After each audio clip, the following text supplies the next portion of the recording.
Sir, forest ডিপার্টমেন্টের লোক ভেতরে আমাদের জন্য ওয়েট করছে, আর আয়েশার ক্রু মেম্বাররাও অন দ্য ওয়ে। কিন্তু আপনারা এটা তো নিশ্চয়ই জানেন যে যে ওই লাশটা আয়েশারই নাকি অন্য কারোর। আমি একটা জিনিস বলতে পারি, ও না স্কাই ব্লু কালারের টি শার্ট পরেছিল আর ব্ল্যাক কালারের কার্গো পরেছিল আর হাই পনিও করেছিল। ওর জামা হাফ ডেড বডির সাথে ম্যাচ করছে কিনা এটা তো বলুন।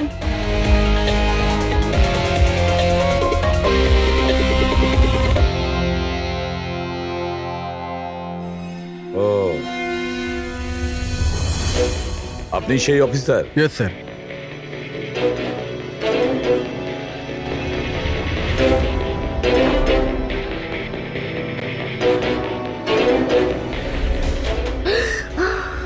প্রশান্ত? আরে এই তো প্রশান্ত। এক মিনিট, আপনারা কে আর ওকে কি করে চিনলেন?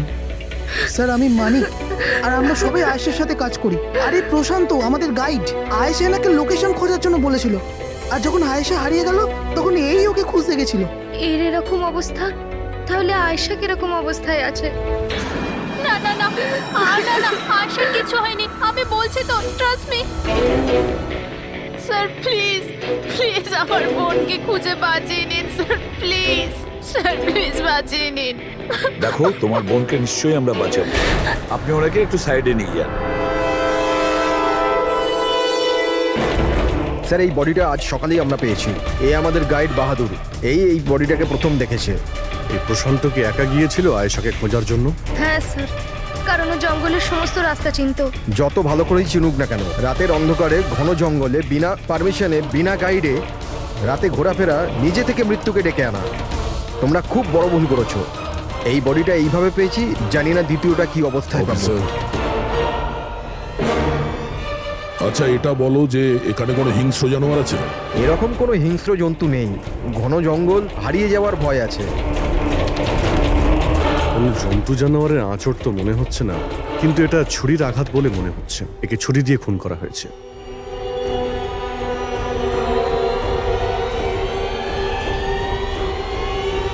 স্যার, হ্যাঁ পূরবী, স্যার এই ক্যামেরাটা পেয়েছি এখানে।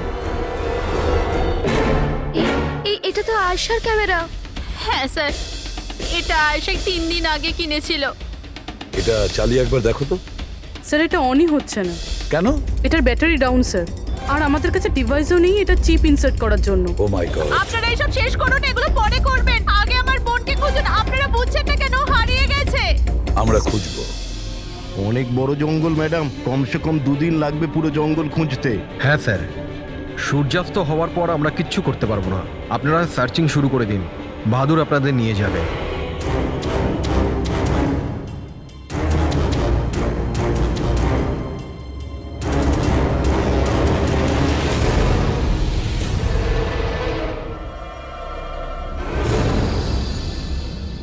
স্যার, স্যার আমরা জঙ্গলের অনেক ভেতরে চলে এসেছি স্যার। স্যার এখানে কেউ আসা যাওয়া করে না স্যার। স্যার এক কাজ করি, আমরা ফিরে যাই, না হলে অন্ধকার নেমে আসবে। এখন তো অনেক আলো আছে, অন্ধকার হয়েছে কোথায়? স্যার ফিরতেও তো অনেকটা সময় লাগবে না স্যার? তো ওই হিসাবেই বললাম, এত দূর স্যার কেউ আসেই না। স্যার এখানে কিচ্ছু পাবেন না। আরে ভাই, যখন এত দূর চলে এসেছে একটু দেখে নি না ভাই। চলো চলো। আচ্ছা আচ্ছা।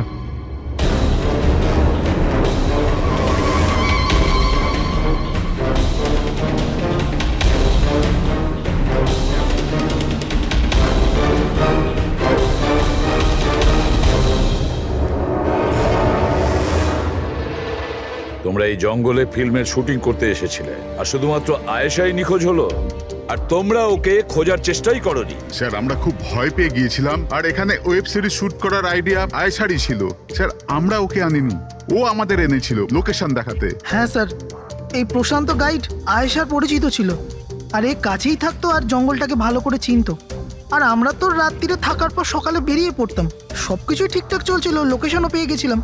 আর এরপর আমরা টেন্টের বাইরে আগুন জ্বালিয়ে খাবার বানাচ্ছিলাম। কটার সময়ের ঘটনা এটা? 5টা-6টা নাগাদ। আর তখনই হঠাৎ আয়েশা নিজের ক্যামেরা নিল আর জঙ্গলের দিকে যেতে লাগলো। জঙ্গলের দিকে যাচ্ছিল কেন? ও বলেছিল যে ও আশেপাশের একটুখানি ভিডিও করে হিরণকে পাঠিয়ে দেবে, আর এটাও বলেছিল আশেপাশেই থাকবে আর তাড়াতাড়ি ফিরে আসবে। তারপরে? তারপর অনেকক্ষণ পর্যন্ত যখন ও এলো না, তখন আমাদের মনে হলো যে কিছু গন্ডগোল আছে। এর আগে আমরা কিছু করতাম কি, সেখানে প্রশান্ত চলে এলো। ও জানতে পারলো তো ও নিজেই খুঁজতে চলে গেল। আর ও আমাদের ওখানেই থাকতে বলল। ও বলল যে জঙ্গলটা খুব বিপজ্জনক আর আমাদেরও প্রাণের ঝুঁকি থাকতে পারে। ব্যাস এটা বলেই ও জঙ্গলে ঢুকে গেল স্যার। তার মানে ওই প্রশান্ত আর ফিরে আসেনি, আর তোমরা পালিয়ে গেছো এখান থেকে নিজেদের বাঁচাতে। না স্যার, আমরা ওখানেই ছিলাম যখন চিৎকারটা শুনলাম। 15-20 মিনিট পর্যন্ত একটা মেয়ের। স্যার স্যার ওই চিৎকার শুনে আমরা খুব ভয় পেয়ে গেছিলাম, আর তারপর আমরা ওখান থেকে পালিয়ে গেলাম। স্যার, আমরা খুব বড় ভুল করে ফেলেছি। চিৎকারটা শুনে আমাদের এখান থেকে পালানো উচিত হয়নি, আয়েশাকে সাহায্য করা উচিত ছিল। সত্যিই তোমরা একটা বড় ভুল করেছো। আয়েশার চিৎকার শুনে যদি তোমরা জঙ্গলে ঢুকতে, আয়েশা এখন আমাদের সঙ্গে থাকতো, আর প্রশান্ত ও হয়তো বেঁচে যেত। তুমি তো বলছিলে যে এত ভেতরে জঙ্গলের কেউ আসতে পারে না, এটা কি? স্যার আমি জানি না, কিন্তু এটা আমাদের ডিপার্টমেন্টের কখনোই নয়। জঙ্গলের মধ্যে টেন্ট, দেখছি এর ভেতরে কে আছে।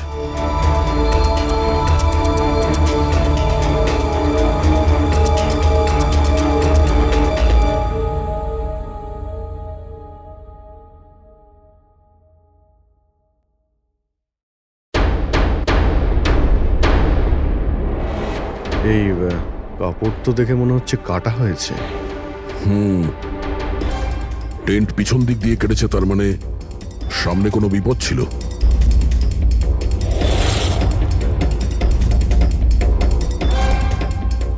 ছুরি, এটা দিয়েই কাটা হয়েছে। বাইরে গন্ডগোল হতেই পিছন থেকে কেটে পালিয়ে গিয়েছে।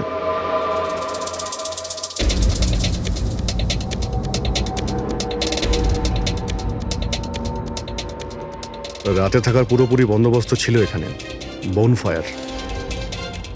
এই আলু এখানে দেওয়া হয়েছিল।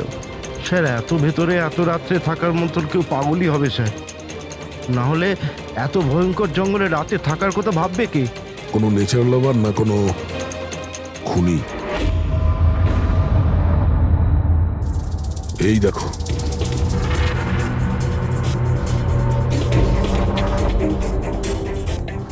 রক্ত। মনে হচ্ছে এখানেই পাথরের ওপর কেউ বসেছিল। হতে পারে আগুন পোয়াচ্ছিল আর কেউ ওর উপর হামলা করেছে। এটা দেখে টেন্টের মধ্যে যে ছিল সে পালিয়ে গেছে। চলো আগে গিয়ে দেখি। স্যার স্যার সূর্য অস্ত যাচ্ছে স্যার, ফিরতেও 2 ঘন্টা কমসে কম লাগবে। ফিরে যাই স্যার। ঠিক আছে, কালকে আবার আসবো। স্যার, আমরা আয়েশার টিমকে এই ছবিগুলো দেখিয়েছিলাম। ওরা বলল যে এই টেন্ট ওদের ক্যাম্পের নয়। সো হ্যাঁ পুরবি, আয়শার ক্যামেরার চিপ। হিরালদি, তুমি এটা মিস করলে। আমি তোমায় বলেছিলাম না আমার সাথে এসো। জানো এখানে এত বেশি গ্রিনারি আছে। লুক এট দিস, এতগুলো গাছ। It's so beautiful. দিদি আমি হাঁপিয়ে গেছি। মনে হচ্ছে আমি জঙ্গলের অনেক ভেতরে এসে গেছি। জঙ্গল তো পুরো একই রকমের না? আমি রাস্তা খুঁজে নেব, খুব একটা মুশকিল নয়।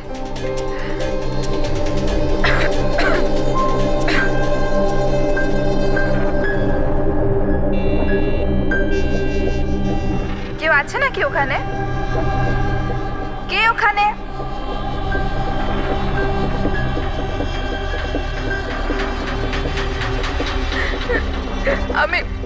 আমি ফেঁসে গেছি এখানে। আমি কিছু বুঝতে পারছি না এখান থেকে আমি কি করে বাইরে যাব। আই এম সরি দিদি, আমার এখানে আসা উচিত হয়নি। আমার মনে হচ্ছে না যে আমি এখান থেকে বেঁচে ফিরতে পারবো। আমায় ক্ষমা করে দিও।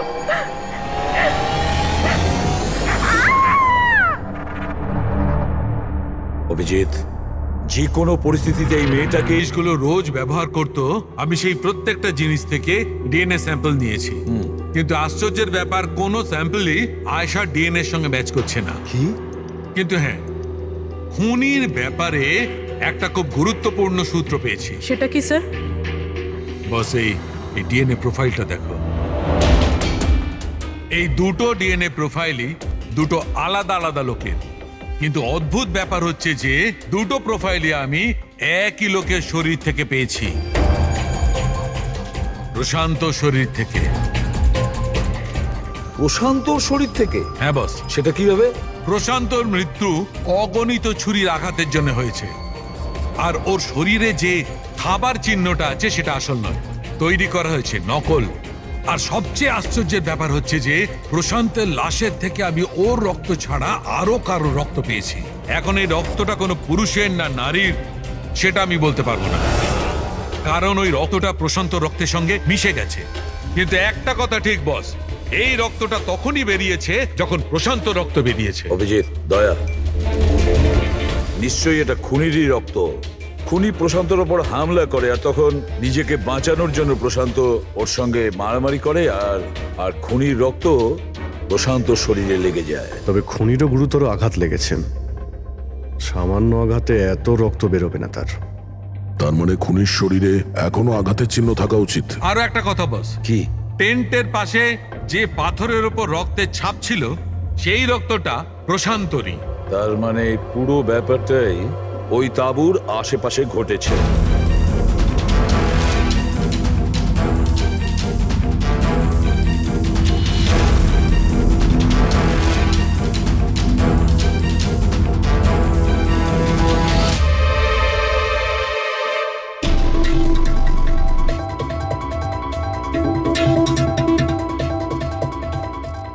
স্যার, হ্যাঁ পুরবী, স্যার এই জুতোটা পেয়েছি। তাহলে কি এই জুতোটা আয়েশার নয় তো? এগিয়ে গিয়ে দেখি।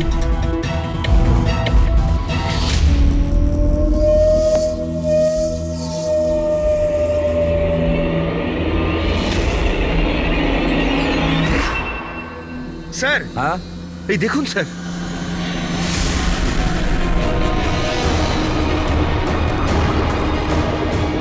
ছুরি দিয়ে আঘাত করেছে স্যারের পিঠে 5 বার। ওকে একটু উল্টে দাও। এ তো আয়েশা, ফেসটা তো পরিষ্কার দেখছি অভিজিৎ, না কোনো আঘাতের চিহ্ন, না কোনো কাটা দাগ। কিন্তু ওই ভিডিওতে যে দেখলাম। হ্যাঁ স্যার, ভিডিওতে এর মাথায় আঘাত লেগেছিল, রক্ত বেরোচ্ছিল। এখানে তো আঘাতের কোনো চিহ্নই নেই, একদম পরিষ্কার। তার মানে হলো ওই ভিডিওটা নকল।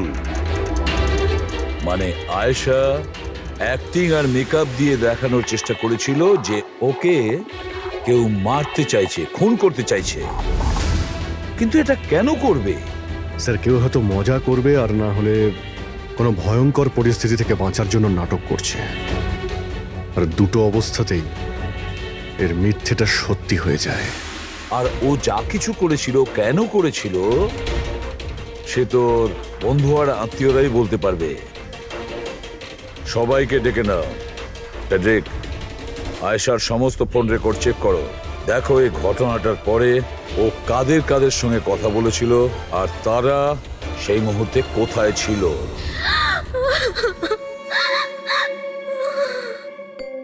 এরা আমাকে কেন ওকে দেখতে দিচ্ছে না? কি বাজে ভাবে মেরেছে আমার বোনকে। আর এরা বলছে যে ও নিজের মৃত্যুর নাটক করেছে, নিজের মার্ডারের নাটক। আর ওই নাটক সত্যি হয়ে গেছে। ভুল বলছে ওরা, মিথ্যে। আমাদের আয়েশা এরকম করতেই পারে না। আপনারা ভুল অভিযোগ করছেন।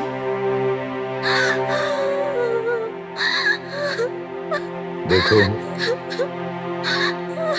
আপনার দুঃখ আমরা বুঝতে পারছি, কিন্তু এই অভিযোগ ভুল নয়, সত্যি। এটা আয়েশার ক্যামেরা থেকে যে থার্ড ক্লিপিংটা আমরা পেয়েছি, সেখানে আয়েশার মুখের উপরে অনেকগুলো ক্ষত চিহ্ন ছিল।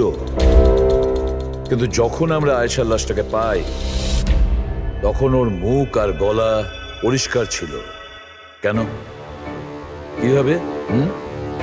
এই ভিডিওটাতে আয়েশা মজা করছিল না তো?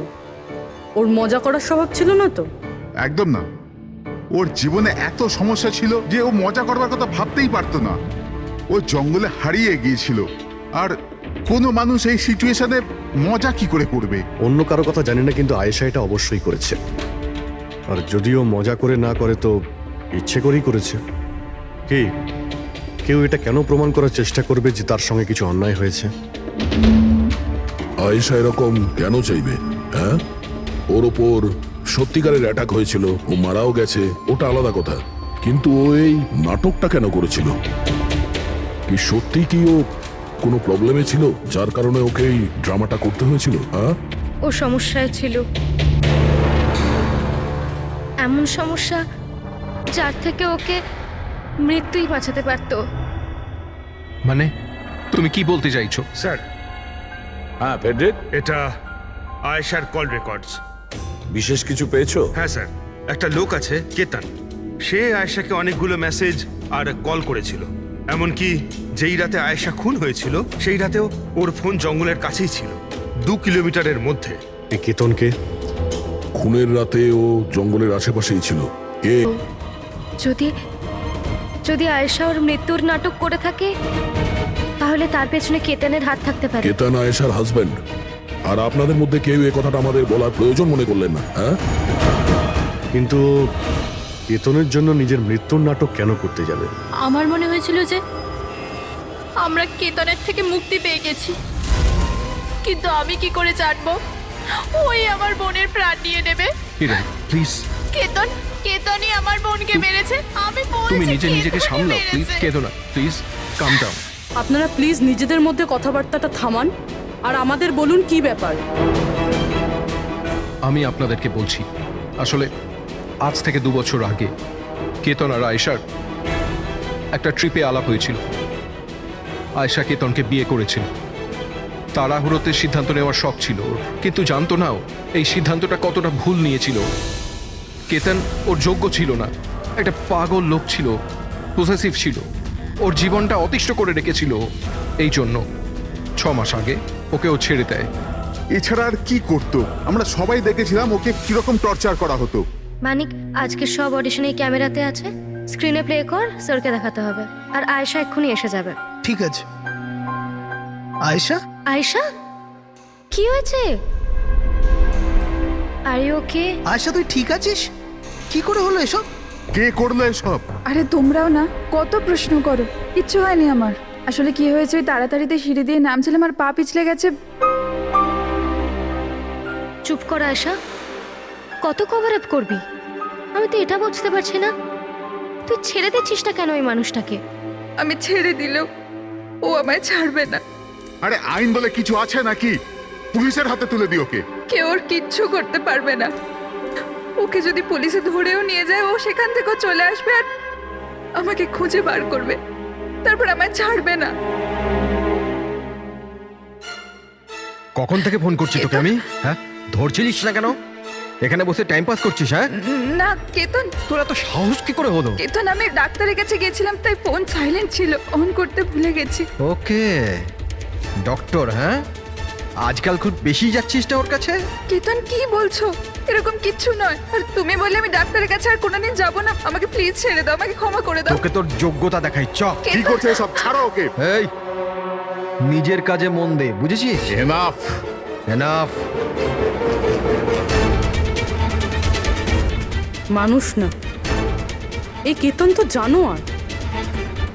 তোমরা কেতনের ব্যাপারে আমাকে আগে বলনি কেন? আপনারা যা বললেন সেটা শুনে তো মনে হচ্ছে কেতনই আমাদের প্রাইম সাসপেক্ট। মনে হচ্ছে কেতনের কারণেই সেটা করেছে, আর কেতন আয়েশার অভিনয়টাকে বাস্তবে পরিণত করেছে। যদি যদি তোমরা কেতনের ব্যাপারে আমাকে একটু আগে জানাতে পারতে। গত 6 মাস ধরে আয়েশা আমাদের সাথেই ছিল, আর এর মধ্যে একবারও তো কেতনের সাথে দেখাও করেনি। আর শহর থেকে এত দূরে জঙ্গলে আসতে পারে সেটা তো আমরা ভাবিইনি। এই ধরনের পাগল আর সন্দেহবাতিক লোক যে কোনো কিছুই করতে পারে। হ্যাঁ, কেতনের অ্যাড্রেস আর টেলিফোন নাম্বারটা আমাদের দেবেন।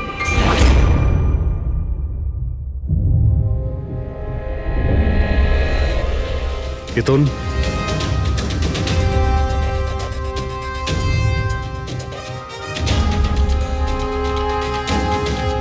স্যার, এই ফটোগুলো দেখে তো মনেই হচ্ছে না যে দুজনের মধ্যে কোনো ঝামেলা ছিল? আপনারা কেতন, আয়েশার স্বামী। Police, CID. আপনারা কি করতে এসেছেন এবার? আমার আয়েশা চলে গেছে, আমার জীবন বরবাদ হয়ে গেছে। আপনারা কি চান আমার থেকে? ইনফরমেশন তোমার আর আয়েশার ব্যাপারে। শুনেছি তুমি নাকি খুব বিরক্ত করতে ওকে। স্যার, আমি ওকে অনেক ভালোবাসতাম, নিজের থেকেও বেশি। সেই কারণে ওকে টর্চার করতে, মারতেও? হ্যাঁ, আমি কেন টর্চার করবো ওকে? তোমার কাছ থেকে বাঁচার জন্য কোর্টের কাছে সাহায্য চেয়েছিল, তাও তুমি ওকে বিরক্ত করা বন্ধ করনি। স্যার, মিথ্যে কথা এইসব, এরকম কিছুই ছিল না। মিস্টার কেতন, রেকর্ড আছে আমাদের কাছে। তুমি বারবার ওকে ফোন করে আর মেসেজ করে হুমকি দিয়েছিলে। আর এটাও কাউকে বলেওনি, আমরা জেনে গেছি। আর তাছাড়াও গত 6 মাস ধরে তুমি হেরাল আর রোহানের ঘরের আশেপাশে ঘোরাফেরা করছিলে। আর যে রাতে আয়েশা খুন হয়েছে ওই রাতে তুমি ওই জঙ্গলেই ছিলে। এগুলো তোমার ফোনের লোকেশন থেকে পাওয়া গেছে। নিজের অপরাধটাকে লুকানোর চেষ্টা করো না, কোনো লাভ হবে না।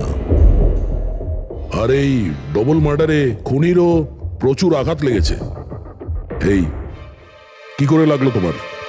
স্যার, এই আঘাতটা ওই দিন ঝোপেতেই লেগেছিল, কিন্তু এরকম কিছুই নয় যেটা আপনারা ভাবছেন। স্যার, আমি আয়েশাকে মারিনি। স্যার, আমি মানছি যে আমি ওই দিন জঙ্গলে গিয়েছিলাম, কিন্তু স্যার আমি তো শুধু ওর সাথে কথা বলার জন্য গিয়েছিলাম। স্যার, পুরো 6 মাস হয়ে গেছে, আমি ওকে দেখিনি পর্যন্ত। খুব মিস করতাম স্যার ওকে। ওর সাথে দেখা করতে চাইতাম, ওর সাথে কথা বলতে চাইতাম, যাতে ওকে বাড়িতে ফিরিয়ে আনতে পারি, যাতে আবার টর্চার করতে পারো। না স্যার, আমি বদলে গেছি স্যার। স্যার, আমি তো এটাই বলতে চেয়েছিলাম, কিন্তু যখন আমি জঙ্গলে গেলাম দেখলাম যে ও অন্য কারোর সাথে যাচ্ছে জঙ্গলের ভেতর। স্যার, আমি কি করতাম স্যার? আমি এমনিতেই মাথা গরমের লোক। আমি ভাবলাম বেকার বেকার ঝামেলা তৈরি হবে, সেই জন্য আমি চুপচাপ বাড়ি ফিরে এলাম স্যার। স্যার, ট্রাস্ট মি, আমি কিচ্ছু করিনি, আমি মারিনি ওকে স্যার। দেখো কেতন, তুমি এখনো আমাদের সন্দেহের তালিকায় আছো। যতক্ষণে কেসটা শেষ না হচ্ছে তুমি হেফাজতে থাকবে। স্যার, এই কেতনের কাছে কিন্তু আয়েশাকে মারার মোটিভ ছিল। ও তো বেঁচে গেছে, এবার বাকি রয়েছে এরা সবাই। হিরাল, সায়রা, অজিত, মানিক আর রুহান, এরা কি সবাই আয়েশার আপনজন ছিল? এদের কি মোটিভ হতে পারে? কারণ এদের মধ্যে তো কোনো প্রবলেম নজরে পড়ছে না। কেউ তো হবে স্যার যার আয়েশার মৃত্যু হলে লাভ হবে। কেউ কি পাবে ও মারা গেলে? সম্পত্তি, টাকা। টাকা? ইন্স্যুরেন্সের টাকা? হ্যাঁ, ইন্স্যুরেন্স। রবি, ফেডরিক, একটা কাজ করো, এই শহরে যতগুলো ইন্স্যুরেন্স কোম্পানি আছে সেখানে গিয়ে খোঁজ নাও আয়েশার নামে ওদের কাছে কোনো লাইফ ইন্স্যুরেন্স পলিসি আছে কিনা। কিন্তু একটা কথা, আয়েশার বন্ধু বা তাদের ফ্যামিলির কাউকে বলবে না কিছু। যদি ওদের মধ্যেই কেউ খুনি হয় সে সতর্ক হয়ে যাবে।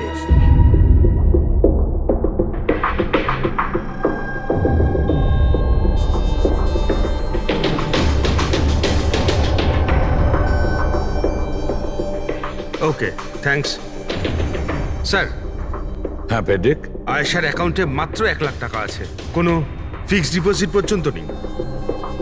স্যার, তনিশা ইন্স্যুরেন্স প্রাইভেট লিমিটেডের কাছে আয়েশার নামে একটা বীমা পলিসি রয়েছে 50 লাখ টাকার।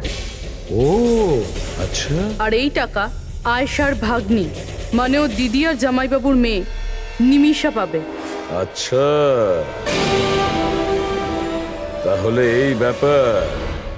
স্যার, আসলে আপনারা কি চাইছেন? আমার যা জানা ছিল আমি সবকিছু বলে দিয়েছি। আর আপনারা জানেন আমার স্ত্রীর শরীর কতটা খারাপ, এখন আমার ওর সঙ্গে থাকা উচিত, আর আপনারা আমাকে এখানে আটকে রেখেছেন। স্যার, বলার কি বাকি আছে? সব বলে দিয়েছি। অনেক কিছু বাকি আছে। তুমি একটু বেশি কথা বলো, সেই জন্য যা কিছু প্রশ্ন করব ঠিক তারই উত্তর দেবে। এই তোমার ওইখানে যে ফ্যাক্টরিটা আছে ওটা তো বাজেয়াপ্ত হতে চলেছে। এর লোন তুমি শোধ করতে পারোনি কি?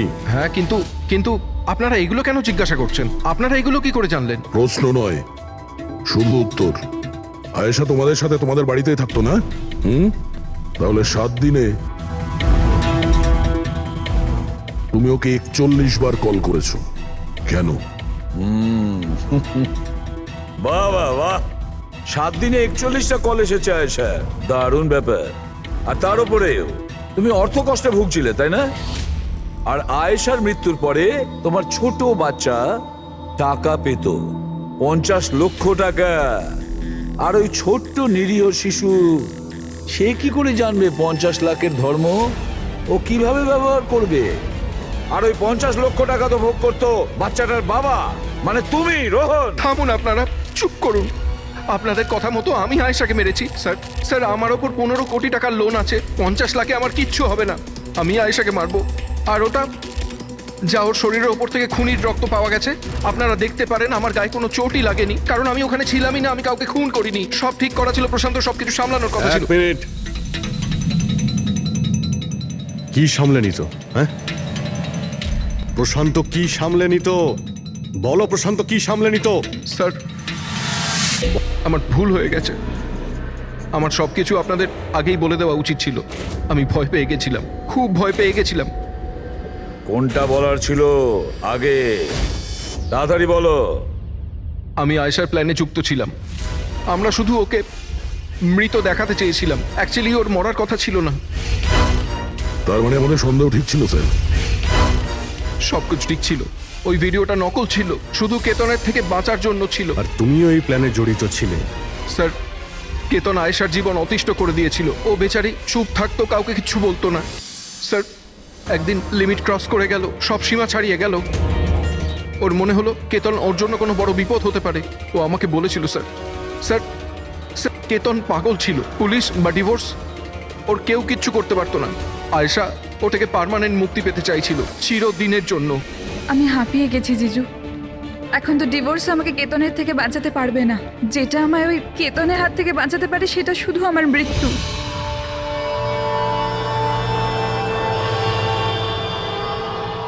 আয়েশা, এটাই যদি একমাত্র রাস্তা হয় তাহলে এটাই ঠিক। তোমার মৃত্যু তোমায় কেতনের হাত থেকে বাঁচাতে পারে। মরে যাও। হোয়াট? রিল্যাক্স। আমার কাছে একটা আইডিয়া আছে। আমাদেরকে এমন কিছু করতে হবে যাতে মনে হয় আয়েশা মরে গেছে। তোমার সাথে কোনো দুর্ঘটনা হলো বা কেউ তোমাকে মেরে দিল, আর বডিকে এতটা খারাপ করে দেওয়া হলো যে কেউ চিনতে না পারে আয়েশা। তারপর তুমি এখান থেকে অনেক দূর চলে যাবে, আর তোমার ওই ইন্স্যুরেন্সের টাকা যেটা মিমির নামে আছে আমি তোমাকে পৌঁছে দেব। 50 লাখ টাকা দিয়ে একটা নতুন জায়গা, নতুন লাইফ, নতুন করে শুরু করবে। কিন্তু জিজু, আমি বেঁচে থাকাকালীন আমার লাশ কোথা থেকে আসবে? ওর জন্য টেনশন নিও না, আমি সবকিছু করে নেব। আমার এক বন্ধু আছে প্রশান্ত, ও আমার জন্য অনেক কাজ করে দিয়েছে। কিন্তু হ্যাঁ আয়েশা, এরপরে তুমি কখনো জীবনে আমার সাথে, মিমির সাথে, হিরালের সাথে কোনোদিন দেখা করতে পারবে না।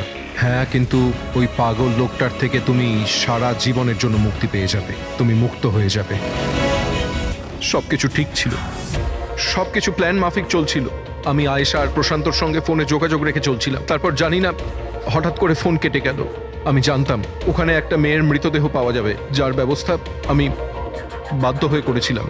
শুধু আয়েশার জামা কাপড় ওই মেয়েটিকে পরানোর কথা ছিল। ওর মুখটা এত খারাপ ছিল যে কেউ চিনতেও পারতো না। কিন্তু স্যার, সিরিয়াসলি আমি তো শকে ছিলাম। ওটা মেয়েটার নয়, প্রশান্তের বডি ছিল। স্যার, প্রশান্ত তো আয়েশাকে সকাল হওয়ার আগেই জঙ্গল থেকে অনেক দূরে নিয়ে যাওয়ার কথা ছিল, কোনো সেফ জায়গায়। কিন্তু হঠাৎ করে কি হয়ে গেল স্যার? স্যার, আমার যতটা জানা ছিল আপনাদের বলে দিয়েছি স্যার। স্যার, প্রশান্তকে কে মেরেছে, আয়েশাকে কে মেরেছে আমি জানি না। স্যার, তার মানে তৃতীয় কোনো ব্যক্তি ছিল যে প্ল্যানটার ব্যাপারে জানতো, যে আয়েশাকে চিনতো, প্রশান্তকেও চিনতো, আর ওই সময় ওই জঙ্গলেই ছিল। কোনো তৃতীয় ব্যক্তি? হ্যাঁ, কোনো তৃতীয় ব্যক্তি। তোমার প্ল্যানের হিসাবে টেন্টে প্রশান্ত এবং আয়েশা থাকার কথা ছিল, কিন্তু টেন্টের পাশে একটা পাথরের উপর প্রশান্তর রক্ত পাওয়া গেল, আর ওই টেন্টটা পেছন থেকে ফাটা ছিল। মানে আয়েশা টেন্টের সামনে থেকে যাওয়ার বদলে পেছন থেকে ছিঁড়ে বেরিয়েছে। মানে ও বিপদটা আগে থেকে বুঝতে পেরেছিল। হতে পারে ও প্রশান্তর সঙ্গে যা কিছু হয়েছিল সেটা দেখে ফেলেছিল। ইট ইজ ক্লিয়ার যে ওখানে কোনো তৃতীয় ব্যক্তি ছিল। ও প্রথমে প্রশান্তকে মেরেছে, তারপর আয়েশার পেছনে দৌড়েছে। কারেক্ট। যদি ভালো করে দেখা যায় তাহলে ওই রাতে জঙ্গলে এটাই হয়েছিল যে প্রশান্ত আর আয়েশা জঙ্গলে যায়। আয়েশা টেন্টের ভিতরে ঘুমোচ্ছিল আর প্রশান্ত বাইরে বসে আগুন জ্বালাচ্ছিল। এর মধ্যে সেই তৃতীয় ব্যক্তি ওইখানে যায় আর প্রশান্তর সঙ্গে ঝামেলা বাঁধে।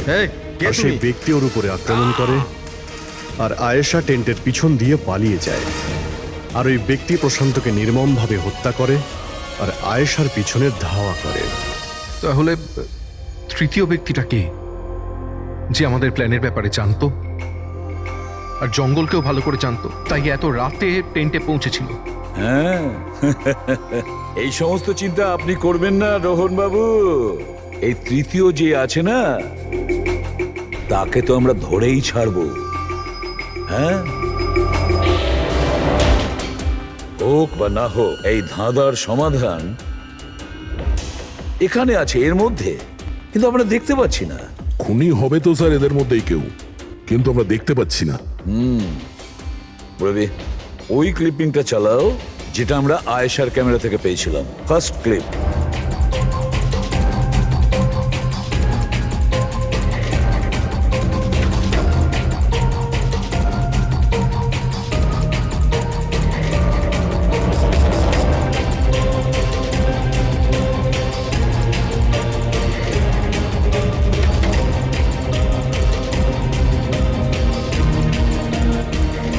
ইয়েস, তুমি ঠিকই বলেছিলে, খুনি আমাদের সামনেই আছে, কিন্তু আমরা দেখতে পাচ্ছি না। একটা কাজ করো, সবাইকে জঙ্গলে ডেকে নাও, তখনই বোঝা যাবে। স্যার, এখনো আপনারা আমার ওপর সন্দেহ করছেন, যেখানে আমি আপনাদের সবকিছু সত্যি কথা বলেই দিয়েছি। স্যার আমি আমার বউকে কেন মারবো স্যার? আমি তোকে ভালোবাসি স্যার। আমার বোনের খুনিকে খোঁজার বদলে আপনারা আমাদেরই জিজ্ঞাসাবাদ করছেন। আর ওর গায়েব হওয়ার খবর তো আমি হিরাল ম্যামকে দিয়েছি, আর আমরা যদি কিছু করতাম তো আমরা কেন ফোন করতাম? হ্যাঁ, কিন্তু কেউ তো আয়েশাকে খুন করেছে, আর কে খুন করেছে সেটা আমরা জানি। আয়েশাকে খুন তোমাদের মধ্যেই কেউ করেছে, তোমাদের মধ্যেই কেউ। আমাদের মধ্যে কে হতে পারে স্যার? এখনই জানতে পারা যাবে। রোহন, তুমি একটা কথা বলো, আয়েশা রেকির জন্যে তোমার বাড়ি থেকে দুর্ঘটনার একদিন আগেই গিয়েছিল না? হ্যাঁ স্যার, একদিন আগেই গিয়েছিল। আর এটা সেদিনেরই ছবি, তাই না? যেদিন ওর রেকিতে যাওয়ার কথা ছিল। আয়েশার অ্যাকাউন্ট ওই পোস্ট করেছে, তো ওরই হবে। আর আপনারা আমার বোনের খুনিকে খোঁজার বদলে এরকম ফালতু জিজ্ঞাসাবাদ করছেন, আমাদের উপরে ব্লেম করছেন। এতে কি প্রমাণ পাবেন আপনারা? এটাই যে তোমরা আয়েশাকে জীবন্ত দেখেছিলে শেষবার ওই দিনই, তারপরও নিখোঁজ হয়ে গেছিল, তোমরা আমাদের বলেছিলে। আচ্ছা, ও কি কি পরেছিল অপর্ণা, তুমি বলেছিলে, তোমার মনে আছে? হ্যাঁ, ও না স্কাই ব্লু কালারের টি শার্ট পরেছিল আর ব্ল্যাক কার্গো প্যান্ট ছিল। হাই পনিও করেছিল। আপনার তো নিশ্চয়ই মনেই আছে। হিরাল, তুমি কি করে জানলে আয়েশা মরার সময় কি কাপড় পরেছিল? বলো, আরে বলো না। কারণ সেই দিন এ জঙ্গলেই ছিল। এই প্রশান্তকে মেরেছে, আর তারপর আয়েশার পিছনে দৌড়োয়, ওর পিছু নেয় আর ওকে মেরে ফেলে। আর প্রশান্তকে মারার সময় তোমার গভীর আঘাতও লাগে। দেখাও। হাত সারুন আমার, দূরে থাকুন। হ্যাঁ, আমার থেকে। একে তো আপনারা আমার বোনের খুনিকে খুঁজে পাচ্ছেন না, তার উপরে আমার ওপরে অভিযোগ দিচ্ছেন। হ্যাঁ, ব্যাস, অনেক অভিনয় করেছো, এবার ঠিক করে বলো, কেন মেরেছো তুমি আয়েশাকে? হ্যাঁ, আমি মেরেছি আয়েশাকে। আমি মেরেছি আয়েশাকে।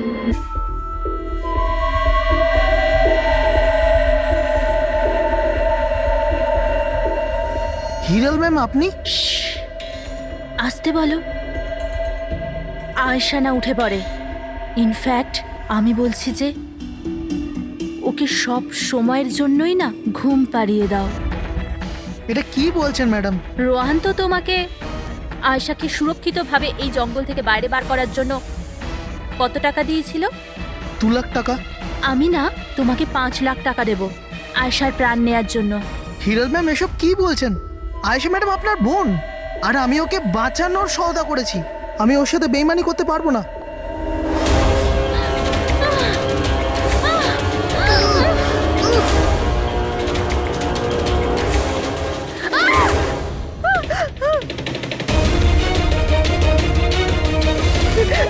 আয়েশা,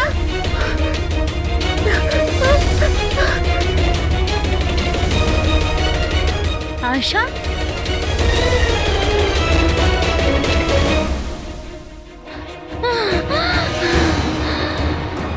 আয়েশা, আমার কাছে আয় আয়েশা। আমি তো তোকে বাঁচাতে এসেছে আয়শা।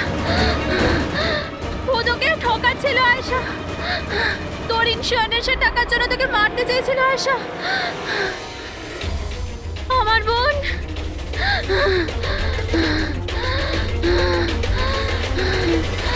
আয়শা। সরি দিদি, আমি কিচ্ছু জানতাম না এই ব্যাপারে। সরি, আমার জন্য তোমার এত কষ্ট হলো। আমি জানতাম না যে জিজু এরকম কিছু করছে। আই এম সো সরি দিদি। আমার বোন। সরি দিদি। তুই সরি বলিস না? হ্যাঁ, এটা তো আমার বলা উচিত। কেন দিদি? I am sorry. কেন কেন মেরেছো তুমি তোমার বোন আয়েশাকে? আপনারা জানেন না আয়েশাকে। ও সবসময় না সবার প্রিয় হয়ে এসছে। ভালোবাসার আয়েশা। সবাই ওকে ভালোবাসতো, আমাকে নয়। মা, বাবা, আমার সব বন্ধু, ইনফ্যাক্ট রোহান, আমার মেয়ে নিম্মিও আমার থেকে বেশি ওকে ভালোবাসতো। ও রোহানকেও আমার থেকে ছিনিয়ে নিতে চেয়েছিল। আমি রোহান আর নিম্মিকে নিজের থেকে দূরে যেতে দেখতে পারতাম না। না, আপনি বলুন আমি কি করতাম? আমি ভাবলাম সবসময় ও আমাকে হিংসা করে না, জিতেওছে সবসময়। না থাকবে আয়শা, আর না থাকবে ওর জিত। এর জন্য মেরে ফেলেছি আমি ওকে। হিরাল, তুমি এটা কি করে করতে পারো? আরে আয়েশা তোমার ছোট বোন ছিল, আমাকে বড় দাদার মতো দেখতো। আমি ওর সাথে এগুলো কখনো স্বপ্নতেও ভাবতে পারি না। আমার লজ্জা লাগে তোমাকে আমার স্ত্রী বলতে। রোহান, তোমার ভুল নেই এতে। সব ভুল ওই আয়শার। ওই সব করছিল। ও না তোমাকে আমার থেকে ছিনিয়ে নিতে চেয়েছিল, কিন্তু এখন তো এটা হবেই না। এবার তো তোমাকে কেউ আমার থেকে কেড়ে নিতে পারবে না। খুব বড় ভুল করেছো তুমি। তোমার সন্দেহ, তোমার ইনসিকিউরিটি একটা নিরীহ মানুষের প্রাণ নিয়েছে, প্রশান্ত গাইডের। আর তাছাড়াও তুমি তোমার আপন বোনকেও মেরেছ। আইন তোমাকে কঠোর থেকে কঠোরতম শাস্তি দেবে।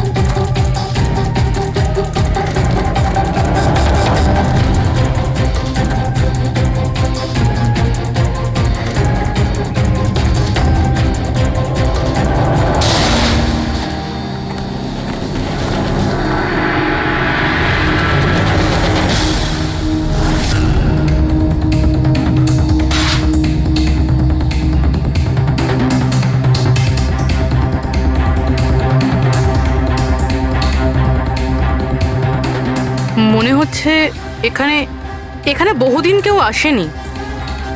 পঙ্কজ, বম ডিটেক্টরটা নিয়ে এসো তো। যদি কেউ এখানে বম তৈরি করে থাকে তাহলে কিছু তো পাওয়া যাবে এখানে।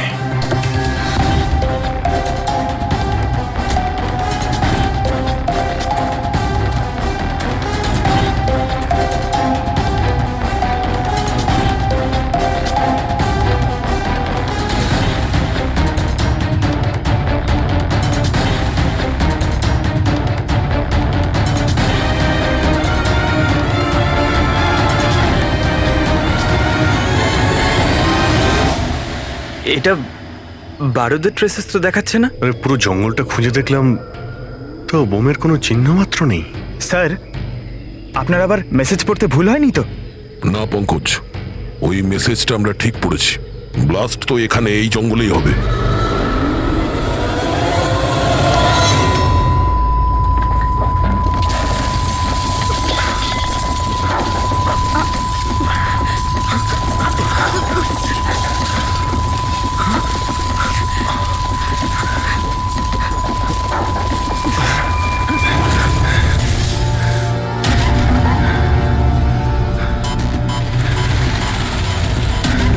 আশেপাশে দেখে তো মনে হচ্ছে না যে এখানে কোনো ব্লাস্ট হয়েছে।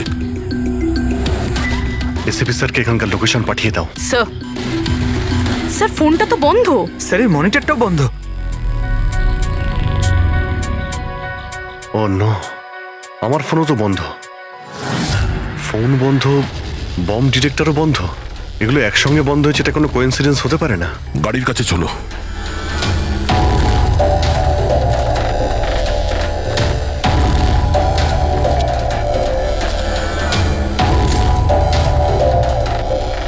না, গাড়িও স্টার্ট হচ্ছে না, লাইটও জ্বলছে না। অদ্ভুত ব্যাপার, একসঙ্গে সমস্ত ইলেকট্রিক ইকুইপমেন্ট বন্ধ হয়ে গেল, ব্যাপারটা কি? স্যার, এর কারণ কি হতে পারে?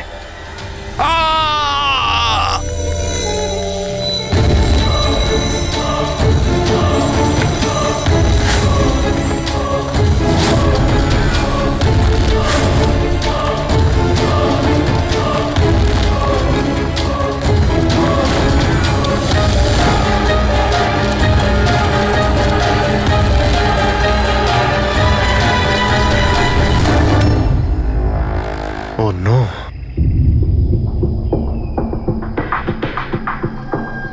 He's dead.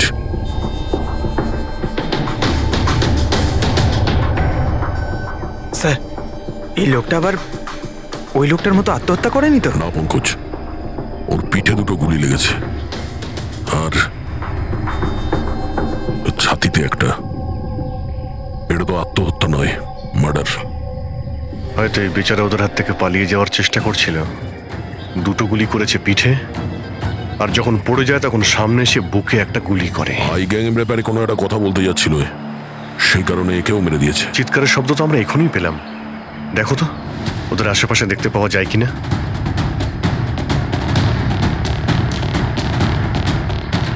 না কোনো পার্স আছে, না কোনো আইডি।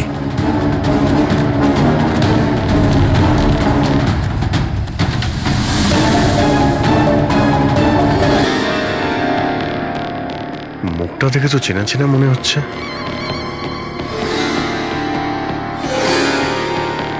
কে হতে পারে? রঘুবীর, সায়েন্টিস্ট রঘুবীর। বিখ্যাত বৈজ্ঞানিক ডক্টর রঘুবীর নিরুদ্দেশ। আজ সকালে উনি মর্নিং ওয়াকের জন্য বেরোন, কিন্তু আর বাড়ি ফিরে আসেননি। 6 মাস আগে এই লোকটাকে কিডন্যাপ করা হয়, আজকে পাওয়া গেল মৃত অবস্থায়। এই হাতে আর পায়ে দড়ি দিয়ে বাঁধার চিহ্ন আছে। স্যার, স্যার, স্যার এই দেখুন, এই এই গাছটাতে বুলেটস রয়েছে, এখানে এখানে। এই দিক থেকে গুলি চালানো হয়েছিল, মানে উনি হয়তো ওই দিক থেকেই পালিয়ে আসছিলেন। যদি ওদিক থেকেই পালিয়ে আসে তাহলে ওখানে কোথাও বেঁধে রেখে দিয়েছিল ওকে। চলো ওদিকটা গিয়ে দেখে আসি।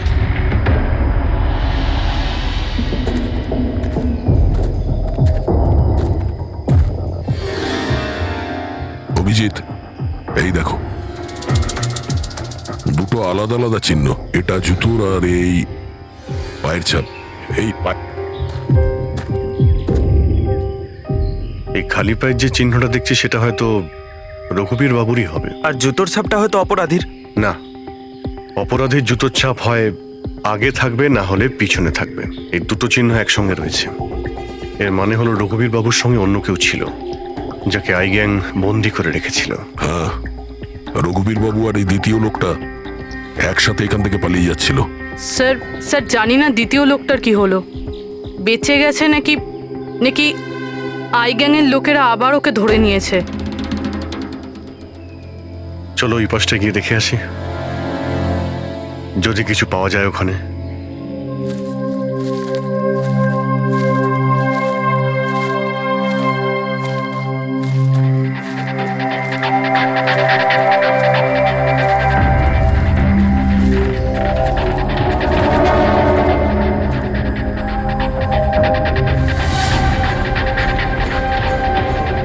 ওই গ্যাংয়ের লোকের এখানেই মনে হচ্ছে আছে।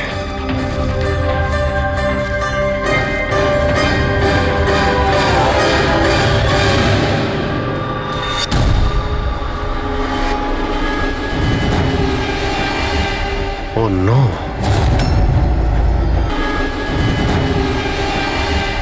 Oh no! বাইরে কেউ আছে?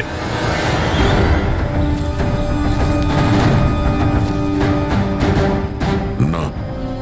মাই গড, এত রক্ত এখানে, অনেক গুলিও চলেছে। এখানে হয়েছেটা কি? চারদিকটা খোঁজো।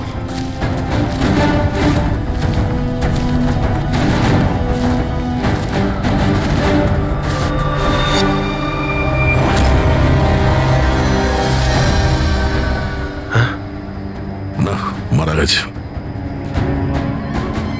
বেচারি, মনে হচ্ছে এখানে ক্যাম্পিং করতে এসেছিল আর ওদের সবাইকে এইভাবে খুন হতে হয়েছে। স্যার কিন্তু এই হাই গ্যাং নির্দোষদের কেন মারছে? মনে হচ্ছে এরা এই গ্যাংয়ের ব্যাপারে কিছুটা জেনে গেছিল, যেটা ওদের জানা উচিত ছিল না।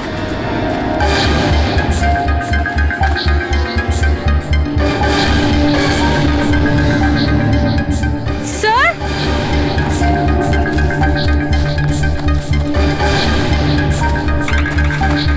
স্যার বেঁচে আছে। স্যার গুলি ছুঁয়ে বেরিয়ে গেছে, কিন্তু রক্ত অনেক বেরিয়েছে। পঙ্কজ, ফার্স্ট এড বক্সটা নিয়ে এসো তাড়াতাড়ি। দেখো, তুমি ভয় পেও না, আমরা সিআইডি থেকে। কি নাম তোমার? তানিয়া। আর আমার বন্ধু। আপনার বন্ধুরা এখন... আচ্ছা, আপনার বন্ধুদের ওপর হামলা কে করেছে? কে মেরেছে? জানি না, আমরা তো ক্যাম্পিং করতে এসেছিলাম, হঠাৎ করে একটা অদ্ভুত লোক এলো। আমাকে বাঁচিয়ে নাও, আমাকে বাঁচাও। না না না না, আমাকে বাঁচাও। কে কে কে আপনি? আমাকে বাঁচাও, আমি খুব বিপদের মধ্যে আছি। কিরকম কিরকম বিপদ? সব নষ্ট হয়ে যাবে। কি কি কি কি নষ্ট হয়ে যাবে? ওই প্রমাণগুলো ওই লোকগুলো যেন না পায়। এটা আপনি কাদের কথা বলছেন? আর কি রকম প্রমাণ? মনে হয় ওনার মানসিক স্থিতি ঠিক নেই। বাঁচাও আমায়, দাদা বাঁচাও দাদা, আমায়। আপনি শান্ত হন। আমাদের কিছু বন্ধু জঙ্গলে গেছে কাঠ কাটতে, ওরা কিছুক্ষণের মধ্যেই চলে আসবে। তারপর ওরা আপনাকে ঠিকঠাক পৌঁছে দেবে, আপনি একদম টেনশন করবেন না। ওটা ডক্টর রঘুবীর ছিলেন, উনিও মারা গেছেন। আপনারা ঠিক সময় চলে এসেছেন, নয়তো আমিও বাঁচতাম না। আচ্ছা এটা বলো, ওই লোকটা যখন এখানে সাহায্য চাইতে আসে তখন কি হয়েছিল? ওই আমার বয়ফ্রেন্ড সমীর, ও ওনাকে মেন রোডে ছাড়তে গিয়েছিল, আর আর ফিরে আসেনি। আর তারপর কিছু লোক আসে,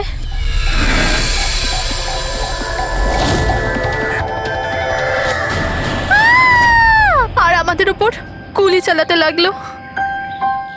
জানি না সমীর বেঁচে আছে কিনা। অভিজিৎ, ওখানে যেখানে আমরা ডক্টর রঘুবীরের পায়ের ছাপ পেয়েছিলাম, ওখানে জুতোরও ছাপ পেয়েছিলাম। আচ্ছা, ওই জুতোর ছাপটা এই সমীরের নয় তো? হতে পারে, কিন্তু ডক্টর রঘুবীর যে প্রমাণের কথা বলছিলেন সেগুলো কোথায়? ওনার লাশের কাছে তো আমরা কিছুই পেলাম না। আচ্ছা, এটাও তো হতে পারে যে ডক্টর রঘুবীর ওই প্রমাণটা সমীরের হাতে দিয়ে দিয়েছিল, আর ও আই গ্যাংয়ের লোকেদের হাত থেকে পালিয়ে গেছে। যদি বেঁচে যায় তো ভালো কথা, কিন্তু যদি ওদের হাতে পড়ে তাহলে বাঁচবে না। এই সমীরকে খুব তাড়াতাড়ি খুঁজতে হবে, ওরা ওকে খুঁজে পাওয়ার আগে। কিন্তু স্যার, এই আই গ্যাং রঘুবীর বাবুকে কেন আটকে রেখেছিল? এই যে জঙ্গলে ব্ল্যাক আউট হয়েছে না, এরা হয়তো জোর করে রঘুবীর বাবুকে দিয়ে এই কাজটা করিয়েছে। একবার যদি আমরা জানতে পারি যে ওরা ডক্টর রঘুবীরকে বন্দি করে কোথায় রেখে দিয়েছিল, তাহলে ওদের খুঁজতে খুব একটা মুশকিল হবে না। জঙ্গলেই কোথাও নিশ্চয়ই আছে। তানিয়া, দেখো, সমীরকে বাঁচানোর জন্য তোমার সাহায্যের প্রয়োজন। হ্যাঁ হ্যাঁ স্যার। তানিয়া, আগে এটা বলো যে তোমরা যখন এই জঙ্গলে এসেছিলে ক্যাম্পেনিং এর জন্য, তখন তোমরা এখানে কিছু দেখেছো বা শুনেছো যেটা তোমাদের বড় অদ্ভুত লেগেছে? না স্যার।